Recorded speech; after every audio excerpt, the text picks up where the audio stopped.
Assalamualaikum warahmatullahi wabarakatuh. Shalom, Om Swastiastu, Namo Buddhaya, Salam Kebajikan. Pada kesempatan kali ini, kami, kelompok dari kelas Pancasila 47, dengan dosen pengajar Bapak Helmi Bumia SHMH, dan beranggotakan Natasha, Agung Vivi Kananda, Lydia Cahya Aurelia, Genaro Alberto Pani, Naila Adelia Pribadi, Latifatus Zulfa, Anita Beatrix, dan Nur Farahizam Sari Harahap dari Institut Teknologi 10 November Surabaya akan mempresentasikan hasil survei dan analisis sosial mengenai sejarah Pancasila. Salah satu referensi kami yaitu dari film Lahirnya Pancasila, BPUPKI, Arsip Nasional RI. Langsung saja, berikut ringkasan sejarah Pancasila yang telah kami rangkum. Di ambang kekalahan di Asia Pasifik, Jepang berusaha mencari dukungan dari Indonesia dengan memberi janji atas kemerdekaan Indonesia dan membentuk BPUPKI. Organisasi yang diketuai oleh Dr. Rajiman Wedodiningrat ini beranggotakan 67 orang Indonesia dan 7 orang Jepang. Organisasi ini mengadakan sidang pertama pada 29 Mei sampai 1 Juni 1945 untuk membicarakan dasar falsafah negara Indonesia. Hari pertama sidang, Ketua BPUPKI meminta para anggota untuk menyampaikan pendapat mengenai dasar negara. Permintaan tersebut dipenuhi oleh Muhammad Yamin yang mengemukakan usul butir-butir negara, yaitu 1. Peri kebangsaan, 2. Peri kemanusiaan, 3. Peri ketuhanan, 4. Peri kerakyatan, dan 5. Peri kesejahteraan rakyat. Permintaan Dr. Rajiman juga dipenuhi oleh Profesor Supomo yang pada tanggal 31/1945 mengemukakan usul butir-butir negara, yaitu 1. Persatuan, 2. Kekeluargaan, 3. Keseimbangan lahir dan batin, 4. Musyawarah, dan 5. Keadilan rakyat. Setelah itu, BPUPKI membentuk panitia kecil untuk merumuskan Undang-Undang Dasar. Pada tanggal 22 Juni 1945, kepanitiaan ini mengadakan pertemuan dengan 38 anggota BPUPKI. Dari pertemuan itu, dibentuklah Panitia 9 yang diketuai oleh Insinyur Soekarno dan beranggotakan A.A. Maramis, Abikusno Cokro Suyoso, Abdul Kahar Muzakir, Haji Agus Salim, Ahmad Subarjo, Kiai Haji Abdul Wahid Hashim, dan Muhammad Yamin. Panitia 9 dibentuk untuk mencari tahu apa yang dimaksud golongan Islam dan golongan kebangsaan. Pada akhirnya, panitia ini memecahkan masalah dan membentuk suatu rancangan hukum dasar, yaitu Piagam Jakarta. Dalam Piagam Jakarta, tertulis rumusan dasar negara, yaitu 1. Ketuhanan dengan kewajiban menjalankan syariat Islam bagi pemeluk-pemeluknya, 2. Kemanusiaan yang adil dan beradab, 3. Persatuan Indonesia, 4. Kerakyatan yang dipimpin oleh hikmat kebijaksanaan dan musyawaratan atau perwakilan, dan 5. Keadilan sosial bagi seluruh rakyat Indonesia. Beberapa saat setelah Indonesia merdeka, Muhammad Hatta menerima utusan dari Indonesia Timur yang menganggap sila pertama tidak mewakili mereka dan berkata mereka akan melepaskan diri dari Indonesia. Sebab itulah, tanggal 18 Agustus 1945, PPKI mengesahkan Undang-Undang Dasar, mengangkat Insinyur Soekarno dan Muhammad Hatta sebagai Presiden dan Wakil Presiden, dan membentuk Komite Nasional untuk membantu tugas Presiden sebelum dibentuk DPR atau MPR.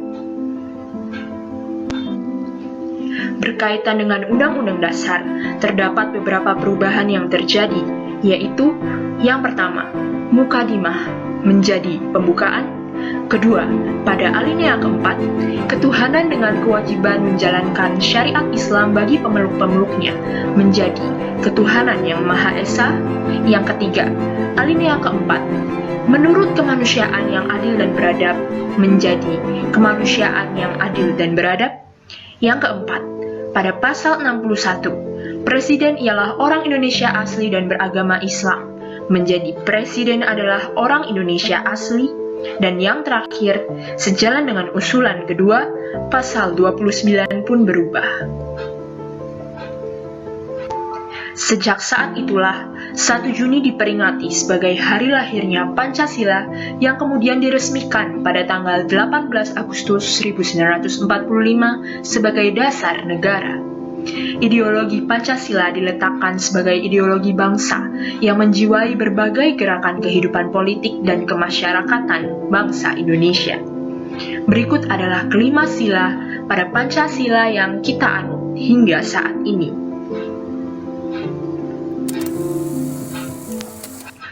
Pancasila dalam kehidupan sehari-hari.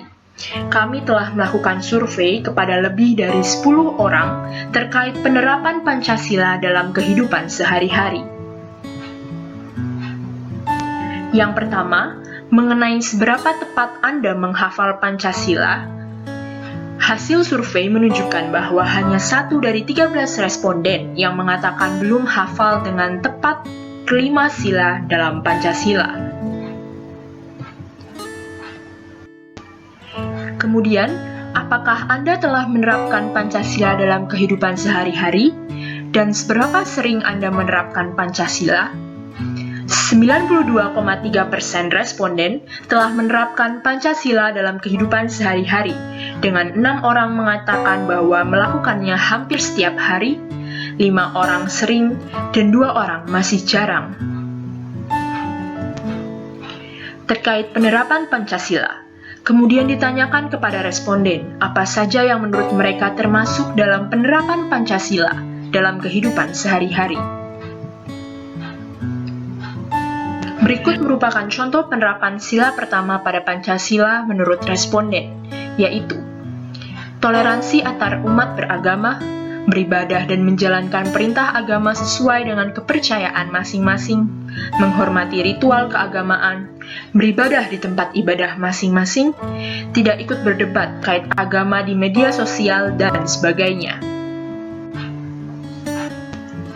Berikut merupakan situasi atau keadaan dalam penerapan sila kedua pada Pancasila menurut responden, yaitu sikap toleransi antar sesama, menjalin pertemanan atau silaturahmi, tidak membeda-bedakan manusia berdasarkan suku, agama, warna kulit, dan lain-lain, membantu dan menolong sesama yang membutuhkan, bersikap adil terhadap sesama, supremasi hukum untuk setiap warga negara tanpa terkecuali, menghormati dan menghargai orang yang lebih tua, terutama orang tua, memprotes kejahatan genosida.